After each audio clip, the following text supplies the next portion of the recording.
નમસ્કાર, વીટીવીના વિશેષ કાર્યક્રમ ચક્રવ્યૂહમાં આપનું સ્વાગત છે। હું છું મનીષા, મારી સાથે છે અમારા બ્યુરો ચીફ દેવશી બારા। ચૂંટણી ચક્રવ્યૂહમાં આજે વાત કરીશું ગુજરાતના મુખ્યમંત્રી વિજય રૂપાણી સાથે। લોકસભા ચૂંટણીને હવે ગણતરીના દિવસો બાકી છે। ગુજરાતમાં 26 બેઠકોનું ટાર્ગેટ છે સીએમની સામે। અનેક પડકારો છે, અનેક વિવાદો છે, અનેક પ્રશ્નો છે। આ વચ્ચે 26 બેઠકો પર ચૂંટણી લડવાની છે। ફરી એક વખત વડાપ્રધાન નરેન્દ્ર મોદીને વડાપ્રધાન બનાવવાનું જે સ્વપ્ન છે, ત્યારે આ મુદ્દાઓ પર આપણે વાત કરીશું। કયા મુદ્દાઓ સાથે ભાજપ જનતાની વચ્ચે જશે, આ તમામ મુદ્દા પર આજે વાત કરીશું। વિજયભાઈ, આપનું સ્વાગત છે વીટીવીના કાર્યક્રમમાં। સૌથી પહેલો સવાલ, લોકસભા ચૂંટણીમાં 26 બેઠકોમાંથી કેટલી બેઠકોનું ટાર્ગેટ છે અને ખાસ કરી કયા મુદ્દાઓ સાથે જનતાની સમક્ષ આ વખતે જવાના છો? આ વખતની ચૂંટણીમાં 26 બેઠક અમારું ટાર્ગેટ છે અને અમને પૂર્ણ શ્રદ્ધા છે 26 બેઠક ભારતીય જનતા પાર્ટી જીતશે। એના કારણમાં મુદ્દાઓ એ છે કે આ દેશ કોના હાથમાં સલામત, એ આ દેશનો મુખ્ય મુદ્દો બની ગયો છે ચૂંટણીનો। Who will be prime minister? તો જે રીતે એક પક્ષે મોદી છે, અમે તો જાહેર કરી દીધા છે કે ફિર સે અબ કી બાર મોદી સરકાર, ફરીથી મોદી સરકાર બનાવી છે। મહાગઠબંધન એ હજી બધા પોતાના સ્વાર્થમાં બધાને વડાપ્રધાન થવું છે અને હું નથી માનતો કે આજના સમયમાં દેશ કોના હાથમાં સલામત એ વિષય જો લોકો પકડીને ચાલશે તો આમાંથી એકેય નહીં કોઈ વડાપ્રધાન બનાવવા રાજી હોય। અને એટલે જ નરેન્દ્રભાઈ આજના સમયની અનિવાર્યતા અને આવશ્યકતા છે। આ દેશને જો સલામત રાખવો હશે તો મોદી ફરીથી વડાપ્રધાન બને, એ જ મુદ્દો આ ચૂંટણીનો મુદ્દો બન્યો છે। અને નરેન્દ્રભાઈ ગુજરાતના છે, ગુજરાતી છે, આપણા છે, અહીંયા વર્ષો સુધી ગુજરાતની સેવા કરી છે, એટલે ગુજરાતને વિશેષ પ્રેમ છે અને એટલા માટે 26 બેઠક ભારતીય જનતા પાર્ટી જીતશે એવો અમારો વિશ્વાસ છે। વિજયભાઈ, ખાસ કરીને તમે કહી રહ્યા છો કે 26નો ટાર્ગેટ પૂરો કરીશું। વિધાનસભાની અંદર 150નો ટાર્ગેટ હતો, પણ ટાર્ગેટમાં ક્યાંક પાછળ રહી ગયા।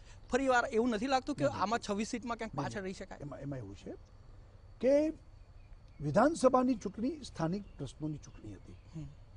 22 વર્ષ સુધી એક ને એક પાર્ટી સત્તા ઉપર, એન્ટી ઇન્કમ્પન્સીના પણ બધા પ્રશ્નો હોઈ શકે। હમણાં 3 સરકારો ભારતીય જનતા પાર્ટી ગુમાવી। 17ની ચૂંટણી વખતે પણ અનેક વિટંબણાઓ, આંદોલનો વચ્ચે આ ચૂંટણીઓ આપણે ફેસ કરી છે। કોંગ્રેસ તો માનતી હતી કે એની સરકાર બની રહી છે। પ્રજાએ ક્લિયર મેન્ડેટ આપ્યો, સત્તાના સુકાન અમને સોંપ્યા, પ્રજાની સેવા કરવાની જવાબદારી અમારા ઉપર આવી, સ્પષ્ટ બહુમતી આપી, એવું એ નહીં કે થાગડ થીગડ। અને કોંગ્રેસને થોડી વધારે સીટ આપી, પણ વિરોધ પક્ષની જ દ્રષ્ટિથી એમને એમાં જ બાંધી રાખ્યા કે તમે વિરોધ પક્ષમાં બેસો, તમે સત્તાને લાયક નથી। અને અમને સત્તાની જવાબદારી લોકોની સેવા કરવા માટે આપી, આ પણ વાસ્તવિકતા છે। પણ વિરોધ પક્ષની વાત છે તો વચ્ચે જે અત્યારના વોટર્સ છે એ રૂરલ અને અર્બન બંનેમાં વહેંચાયેલો છે। રૂરલ વોટર છે, કોંગ્રેસ દાવો કર્યો છે કે અમારી સાથે છે, તો રૂરલ વોટર છે તમને નુકસાન કરી શકે? કોંગ્રેસ આ જ દાવો કરતી હતી અને 100% રૂરલ કોન્સ્ટિટ્યુન્સી હતી, આખી કોંગ્રેસ ઉતરી પડી હતી। કુંવરજીભાઈને કોંગ્રેસના સિમ્બોલ ઉપર 10,000ની લીડ હતી, કમળના સિમ્બોલ ઉપર 20,000ની લીડ મળી। Rural constituency 100% rural. વિજયભાઈ, કોંગ્રેસે મેનિફેસ્ટો જાહેર કરી દીધો છે અને ખાસ કરી ગ્રામીણ વિકાસ, ખેડૂતોના જે રૂરલ લેવલના મુદ્દાઓ છે તેમને હાઇલાઇટ કરવામાં આવ્યા છે। ક્યાંક આ મુદ્દાઓ પડકારરૂપ રહેશે ભાજપ માટે? પણ ભેગું ઘણું બધું બીજું કર્યું છે, એની તો વાત કરો। બીજું એવું શું છે કે જે તમને હું ફાયદાકારક કહું છું એવું કહું છું। અને આજની બધા છાપાની હેડલાઇન છે, નવાઈ લાગે છે કે દેશમાં આખો દેશ આતંકવાદીઓના ત્રાસથી ત્રસ્ત છે અને એવે વખતે એના મેનિફેસ્ટોમાં એ લખે છે અમે સત્તા ઉપર આવશું તો કાશ્મીરની 370મી કલમ નીકળશે નહીં, અમે સત્તા ઉપર આવશું તો આર્મીના કોઈ પણ અધિકારી ઉપર વિધાઉટ પરમિશન કામ ચલાવીશું, અમે સત્તા ઉપર આવીશું તો કોઈના ઉપર રાજદ્રોહ હશે તો અમે રાજદ્રોહમાંથી મુક્ત કરશું। આ શું દેખાડે છે કે આ દેશમાં આતંકવાદીઓને પ્રોત્સાહન આપવા માટેનો મેનિફેસ્ટો છે? આ દેશમાં કાશ્મીરની સમસ્યા ઠરે જ નહીં અને કાશ્મીર આપણા હાથમાંથી વયું જાય એ પ્રકારનો મેનિફેસ્ટો છે? આ દેશમાં સેનાનું મોરલ તોડી નાખવા માટેનો આ મેનિફેસ્ટો છે. કોંગ્રેસનો આરોપ એવો હોય છે કે જ્યારે ચૂંટણી આવે છે ત્યારે ભાજપ દેશ હિતની વાત કરે છે. અત્યારે ચૂંટણી આવે છે પહેલી એટલે ચૂંટણી છે, અમે કઈ આગલી ચૂંટણીમાં ક્યારે કરી છે? અને આ ચૂંટણીમાં એટલા માટે બની ગઈ છે કે છેલ્લા 2 દાયકાથી જે રીતે ત્રાસવાદી હરકતો, નિર્દોષ લોકોના મૃત્યુ થાય છે, જાન ગયા છે, બોમ્બે બોમ્બ ધડાકાથી માંડીને અમદાવાદની સિવિલ હોસ્પિટલના બોમ્બ ધડાકા આખા દેશમાં, હૈદરાબાદ હશે, બેંગ્લોર હશે, લખનઉ હશે કે દિલ્હીમાં ચારે તરફ બોમ્બ ધડાકાઓ થયા છે, નિર્દોષ લોકોની હત્યાઓ થઈ છે. કોંગ્રેસ સત્તા ઉપર હતી ત્યારે અપેક્ષા નહોતી, કારણ કે મનમોહનસિંહ લડી શકે, હિંમત બતાવી શકે, પરાક્રમ કરી શકે એવું કોઈ માનતું જ નહોતું. પણ તમે પાકિસ્તાનને અને મોદી સાહેબે જે 2 સર્જિકલ સ્ટ્રાઇક કરી, એટલે લોકોને ભરોસો છે કે 56ની છાતી વાળો વડાપ્રધાન છે ભાઈ. અને મોદી સાહેબે સ્પષ્ટ કીધું છે, વીણી વીણીને એના ઘરમાં ઘૂસીને મારીશું. આ શું દેખાડે છે કે દેશનું મોરલ અપ કર્યું છે. કોંગ્રેસ એમ કે છેલ્લે ચૂંટણી આવે ત્યારે જ આ પ્રકારના માહોલ ખડા થાય છે. પુલવામાનો બનાવ બન્યો પછી થયું છે આ, અને આપણા 40 જવાનો શહીદ થયા છે, અને એના સંદર્ભમાં બદલાની વાત લીધી છે. ચૂંટણીને એને શું સંબંધ છે? તો કોંગ્રેસ એવું પણ કહે છે કે સર્જિકલ સ્ટ્રાઇકનો મુદ્દો આગળ ધરી ભાજપ પ્રચાર કરે છે. સર્જિકલ સ્ટ્રાઇક શું કામ ન અમારા સમય કરીએ? વખતે પણ શું કામ ન કરીએ? અને ત્યારે અમે એમ કહીએ છીએ કે અમારી સરકાર આ ત્રાસવાદીઓનો ખાત્મો બોલાવશે. 1971માં જે રીતે ઇન્દિરા ગાંધી યુદ્ધ લડેલા, તો કેમ એનો પ્રચાર નહોતો કર્યો કે આ ઇન્દિરા ગાંધીએ પાકિસ્તાનને પરાસ્ત કર્યું, હરાવી દીધા, હજારો પાકિસ્તાનના સૈનિકો બંદી બન્યા હતા આપણા, કે એનો જસ કોંગ્રેસે નહોતો લીધો? કર્યું છે એ તો કહીને અમે લોકોને કે ભાઈ અમે આ કર્યું છે, એમાં અમે શું ખોટું કહી છે? નવી સરકાર આવશે તો દાઉદનું શું થશે અને જે અઝહર મસૂદ છે બધા કોઈને છોડશે નહીં. આ ભારતની જનતાને મોદી ઉપર વિશ્વાસ છે, કોંગ્રેસના કોઈ ઉપર તો ભરોસો જ નથી. ઉલટાનું બધા શંકાથી જોવે છે કે આ બધા તો જોડાયેલા છે એની સાથે. એટલે ઓસામાને મારો એ રીતે મારવામાં આવશે એવું કંઈ કહું છું, જે કાંઈ થશે તો મોદી કરી શકશે. આ બધા તો એની સાથે જોડાયેલા છે. કોણ જાણે કોંગ્રેસને શું પેટમાં મળે છે આ બધા માટે. આવા મેનિફેસ્ટોમાં આ પ્રકારનું લખીને દેશ હિત વિરુદ્ધની વાતો લખે અને મત માંગવા નીકળે છે, શરમ આવી જોઈએ. મેનિફેસ્ટોમાં એક વાત એ પણ છે કે અમે 72,000 રૂપિયા આપીશું, ખેડૂતોના માટે બી કામ કરીશું, ખેડૂતોની ઉપર જે પ્રકારના કેસ થઈ રહ્યા છે એ કેસ ક્રિમિનલ કેસમાંથી જે બીજા કેસ છે એમાં ટ્રાન્સફર કરી દઈશું. જો દરેક વખતે કોંગ્રેસે જૂઠા વાયદા આપ્યા છે. આ ભારતની જનતા એટલે જ કોંગ્રેસથી લોકો વિમુખ થયા છે. જવાહરલાલ નહેરુએ કીધું હતું આરામ આરામ હે, હું લોકોને વ્યાપક પ્રમાણમાં કામ આપીશ. જવાહરલાલ નહેરુનું પ્રચલિત સૂત્ર આરામ આરામ હે. બેકારોની ફોજ વધી, એના મૂળમાં પાપ કોંગ્રેસનું છે. ત્યાર પછી ઇન્દિરા ગાંધી આવ્યા, એમને સૂત્ર આપ્યું ગરીબી હટાવ. इंदिरा जी आई है, नई रोशनी लाई है, गरीबी हटाओ. गरीब વધુ ગરીબ થયો, અને ગરીબી કોંગ્રેસના કારણે જ આ દેશમાં ગરીબોની સંખ્યા વધતી ગઈ. ત્યાર પછી રાજીવ ગાંધી આવ્યા, મિસ્ટર ક્લીન, અને એમને એમ કીધું તો હું રૂપિયો મોકલું છું, 85 પૈસા ખવાઈ જાય છે, હું ભ્રષ્ટાચાર દૂર કરીશ. આખી કોંગ્રેસ ભ્રષ્ટાચારમાં આજની દિવસે તરબોળ છે. યુપીએના 10 વર્ષના શાસનમાં 1 ડઝન મંત્રીઓ જેલમાં ગયા છે ભ્રષ્ટાચાર. તમારી સરકાર સામે પણ રાફેલનો મુદ્દો લઈને આવે છે. એક મિનિટ, એ એટલે મારું મૂળ વાત છે કે દરેક વખતે જૂઠા વાયદા આપે છે. હવે એમને એમ કીધું છે કે 72,000 રૂપિયા હું ખાતામાં આપીશ. અરે તમે તો બેંકમાં ગરીબોના કોઈ દી ખાતા ખોલવા દેતા નહોતા. તમારા સમયમાં ગરીબને બેંકમાં કોઈ પ્રવેશે નહોતું આપતું. પહેલા ડિપોઝિટ મૂક પછી જ ખાતું. ગરીબ પાસે પૈસા ક્યાંથી હોય? આ તો મોદીએ બેંકોના દરવાજા ગરીબો માટે ખોલી દીધા, અને કરોડો ગરીબોના જનધનના ખાતા પહેલા વહેલા સરકારમાં આવીને મોદીએ ખોલ્યા. તમે શું કરવાના હતા? અને બીજી વાત, હવે ગરીબ યાદ આવે છે. 55 વર્ષ દેશની જનતાએ તમને સુકાન સોંપ્યા. તેથી કેમ તમને આ બધું કરવાનું કોણ ના પાડતું હતું, કોણ રોકતું હતું? રાહુલ એમ કહે છે કે 72,000 છે ગરીબીની આખરી સર્જિકલ સ્ટ્રાઇક છે. એક મિનિટ, એ ગમે તે કે, પણ મૂળ લોકોમાં આ પ્રશ્નો છે કે તમને હવે ગરીબો યાદ આવે છે, તમને હવે ખેડૂતો યાદ આવે છે. તમે સત્તા ઉપર હતા, અને હજી આગલા 5 વર્ષ પહેલા 10 વર્ષ સત્તા ઉપર હતા, તો ત્યારે કેમ ન કર્યું તમે આ બધું? આ તો વોટ મેળવવા માટે ગમે તેમ કરીને સત્તા લાલસા, એની ભૂખ ખુલી છે. જે કાંઈ ગમે તેવા સાચા ખોટા વચનો આપો અને ગમે તે મત પડાવી લ્યો, આ માનસિકતાથી કોંગ્રેસ આગળ વધી રહી છે. વિજયભાઈ, જે રીતે બજેટમાં 6000 ફાળવવાની ખેડૂતની વાત આવી, એટલે હવે કોંગ્રેસ એવું કહે છે કે ભાજપ 6000 આપશે, અમે 72000 આપશે નહીં, અમે આપી દીધા. હા, તો જો બેન આપશે ને આપી દીધા એનો ફરકની વાત છે. 2000 મળ્યા પણ એ છે. સરખામણીમાં ઇન્સ્ટોલમેન્ટમાં છે અને મળી જશે બધાને. મારો કહેવાનો મતલબ શું છે, અમે એ જ કહી છીએ, તમે સત્તા ઉપર હતા, એક યોજના કેમ ન બનાવી અને હવે તમને સત્તા મેળવવા માટે યોજનાઓ યાદ આવે છે? એનો મતલબ તમારી નિયત ખોટી છે. અમે સત્તા ઉપર કરીને દેખાડ્યું છે. હું તમને એક જ દાખલો આપું, આયુષ્યમાન ભારત. ગરીબ આયુષ્યમાન ભારત અંબાણી માટે નથી યોજના, અદાણી માટેની આયુષ્યમાન ભારતની યોજના નથી. ગરીબ લોકોની ઘરે બીમારી હોય, 5 લાખ રૂપિયા, 72,000 નહીં, ગરીબોને મળી રહ્યા છે. આજે 25 લાખથી વધુ કુટુંબો લાભ લઈ રહ્યા છે. ગુજરાતમાં અમૃતમ યોજના અને વાત્સલ્ય યોજનામાં વર્ષોથી 3-3 લાખ રૂપિયા અમે ગરીબોને આપ્યા છે. તમે તો 72,000ની વાત કરો છો, અમે 5 લાખ ને 3-3 લાખ આપી દીધા. તો શું લાગે છે કે ખેડૂતો આકર્ષાશે જે 72000 ની ઓછું જાહેરાત બેન, કરી છે? આખી ગુજરાતમાં આ ખેડૂત આંદોલન પણ કોંગ્રેસ, આપણા માટે આ પડકારરૂપ છે. કોંગ્રેસ, આ મહાગઠબંધન, આ બધાની નિયત ખારા ટોપરા જેવી છે એવું બધા જાણે જ છે. વીણી વીણીને કોંગ્રેસીઓનો સફાયો કરવાની છે આ ચૂંટણીમાં. જોજો, મારા શબ્દો યાદ રાખજો તમે.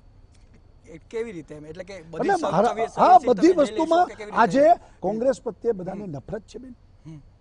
દેશભરમાં કોંગ્રેસ ડૂબતું નાવ છે. કોંગ્રેસ હવે ડૂબી રહી છે. પરિવારવાદમાં કોંગ્રેસ સંપૂર્ણ સાફ થઈ રહી છે. આ લોકો જાણે છે અને એને જ કારણે ન નેતા છે, ન નીતિઓ છે, ન નિયત સાચી છે. હું તમને સિમ્પલી 2 વાત જ કરું કે અમારી પાસે મોદી નેતા છે, હાલો તમારો મોદીની કમ્પેરિઝનનો નેતા આપો, તો શૂન્ય અવકાશ છે. એ ગણે છે કે રાહુલ ગાંધી છે અમારી પાસે. એ તો ગણે, એ તો બધું ગણે યાર. એ તો પ્રિયંકાને ગણે, નજી નાચું નીચે જે કાંઈ ટાબરિયા હોય એને ગણે, એને છૂટ છે, મને વાંધો નથી. 2024 પણ પ્રજા શું ગણે છે એની વાત છે ભાઈ. જો કોંગ્રેસની વાત કરે, હું કહું છું ને કે દેશ કોના હાથમાં સલામત, પ્રજા નક્કી કરે. અમે એમ નથી કહેતા, અમે કહી છીએ પ્રજા નક્કી કરે ને કે દેશ કોના હાથમાં સલામત, અને પ્રજા ચોક્કસ નક્કી કરશે કે મોદીના હાથમાં સલામત છે, કારણ કે અમે કરીને દેખાડ્યું છે. અમે ખાલી વાતો ગઠબંધનનો નથી. સહારો નહીં લેવો પડે. માની લો કે તમારી સરકાર 100% NDA ની પૂર્ણ બહુમતી આવશે અને ભારતીય જનતા પાર્ટીની મોદીની જે આ વખતે મળેલી સીટો કરતા પણ વધારે સીટો આવવાની. ગયા વખતની જે સ્થિતિ હતી કે તમારી પૂર્ણ બહુમતી આવી હતી, પછી એનડીઓને ઇગ્નોર કરવામાં આવ્યા હતા, એવું એનડીએ નો આક્ષેપ પણ છે. તો શિવસેના પછી વિરુદ્ધમાં ઇગ્નોર ગયું કર્યા હતું. હોય તો બધા ભાગી ગયા હોય. આજે શિવસેના અમારી ભેગી છે, અકાલી દળ અમારી ભેગા છે, નીતિશ કુમાર અમારી ભેગા છે, બધું ભેગું જ છે.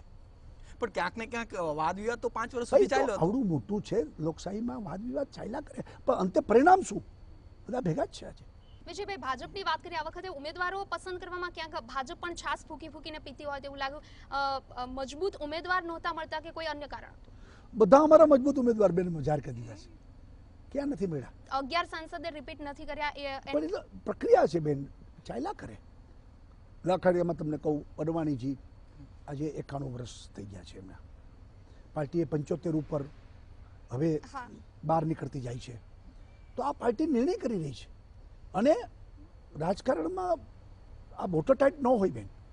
વિજયભાઈ આજે છે તો કાલ કાયમ વિજયભાઈ હનુમાનજીની જેમ પાણો સ્થાપી દીધો ને સિંદૂર ચડાવી દીધું એટલે ન્યા સ્થિર, એવું તો ન હોય.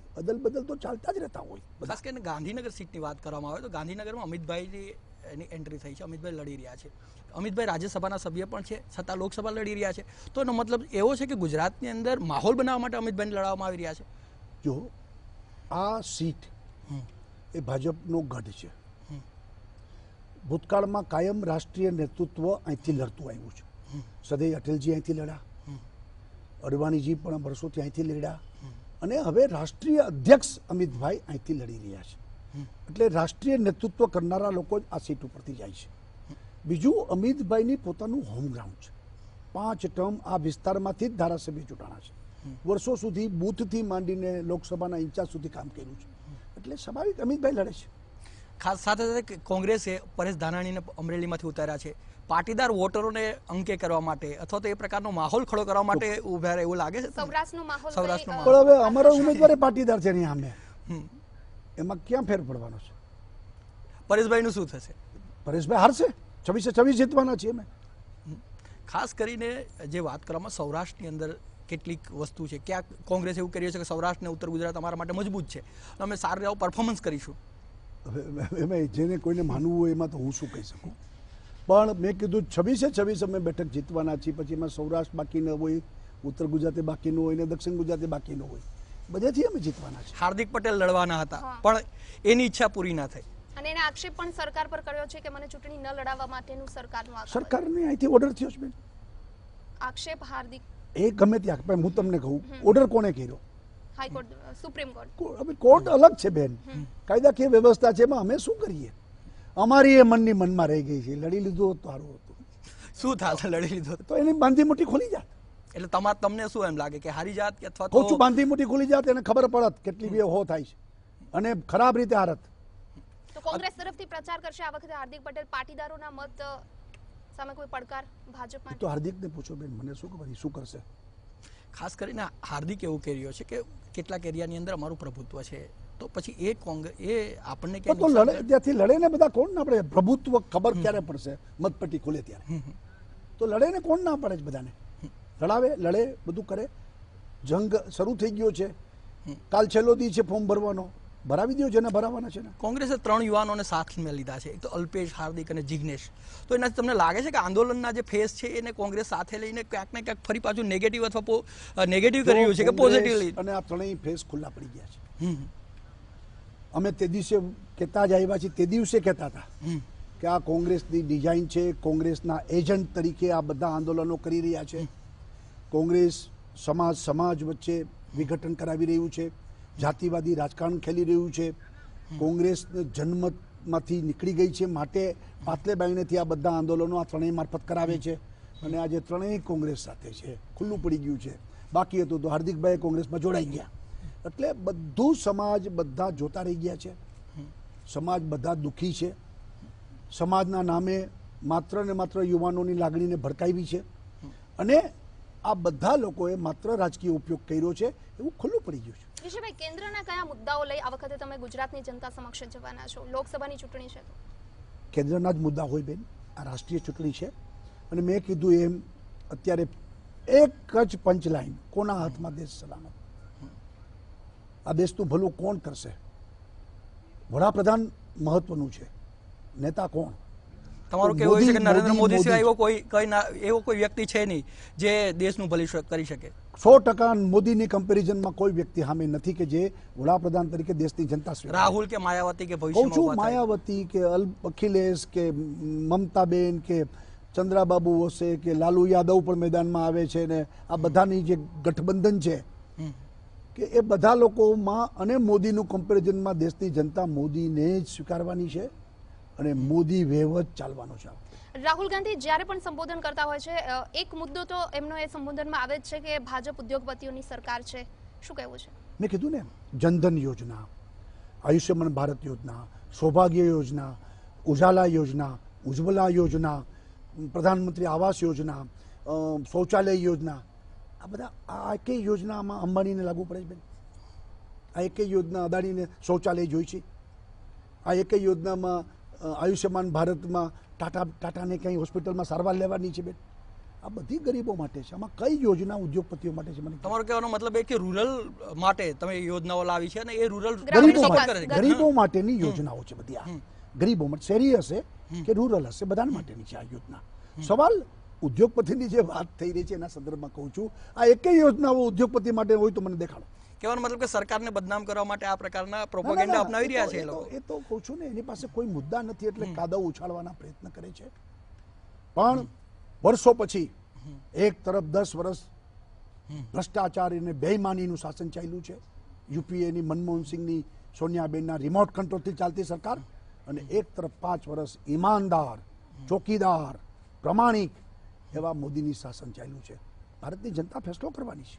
પક્ષ પલટાને લઈ આપનું શું કહેવું છે? જ્યારે કોંગ્રેસના લોકો ભાજપમાં આવે છે તાત્કાલિક તેમને પદ આપી દેવામાં આવે છે. એના કરતા બેન સવાલ એટલો છે કે કોંગ્રેસ ડૂબતું નાવું કોંગ્રેસીઓ સમજી ગયા છે, એટલે વ્યાપક પ્રમાણમાં કોંગ્રેસ લોકો છોડી રહ્યા છે.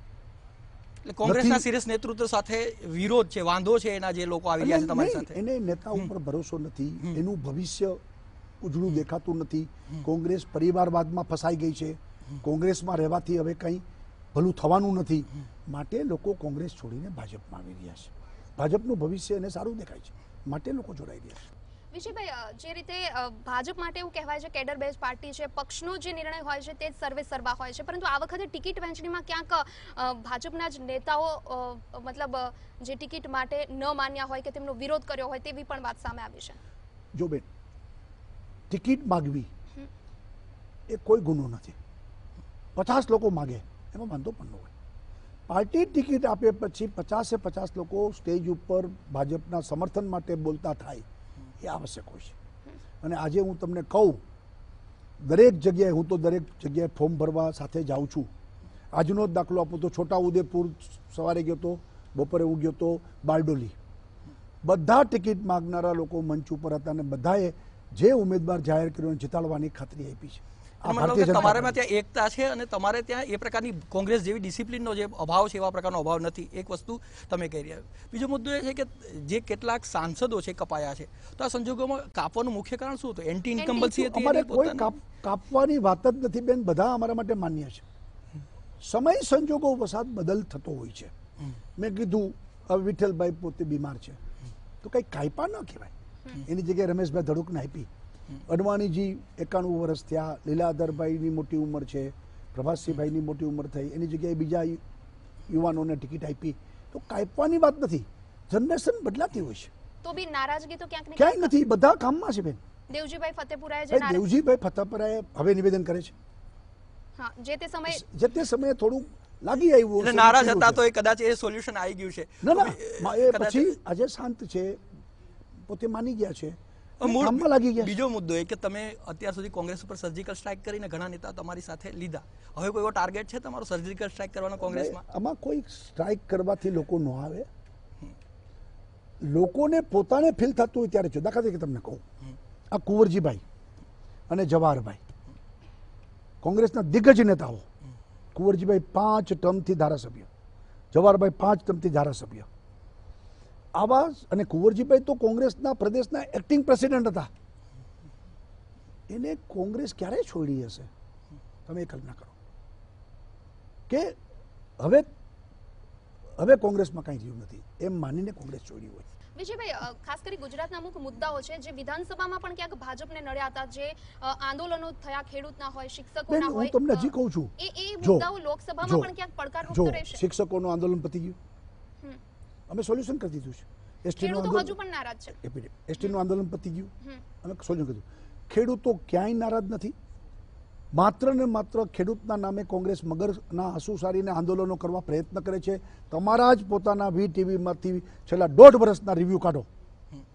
કોંગ્રેસે જેટલા આંદોલન ખેડૂતના નામે કર્યા, કોંગ્રેસના જ 25-50 લોકો કોંગ્રેસના ખેસ પહેરેલા મેદાનમાં આવ્યા.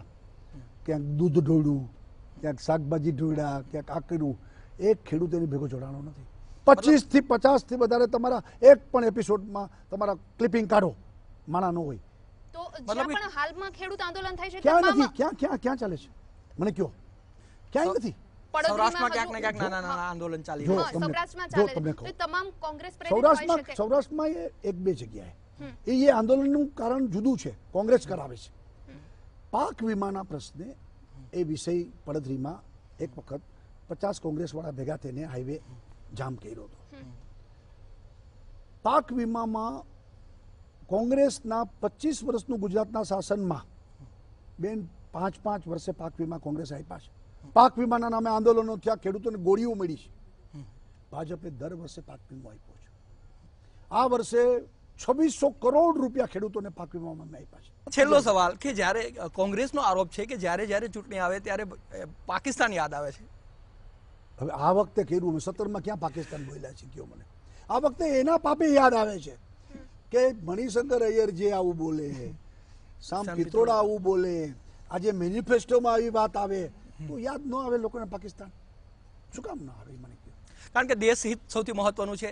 વિજયભાઈ કહી રહ્યા છે કે દેશ હિત સૌથી મહત્વનું છે, અને સાથે સાથે જે પ્રકારના મુદ્દાની વાત કરી કે અત્યારે જે પ્રકારના મુદ્દાની વાત છે માત્ર કોંગ્રેસ કરી રહ્યું છે, અને જે ઓરિજિનલ મુદ્દા છે અને જે દેશની જે વાત છે ભાજપ સરકાર કરી રહી છે. ફરી એકવાર ભાજપ સરકાર આવવાની છે. ગુજરાતની અંદરથી 26 સીટ જીતવાના છે, કારણ કે કોંગ્રેસનું જે પ્રકારની સ્થિતિ હોવી જોઈએ એ કોંગ્રેસ લડવાની સ્થિતિમાં ગુજરાતની અંદર નથી. આજના ચક્રવ્યૂહમાં બસ આટલું જ.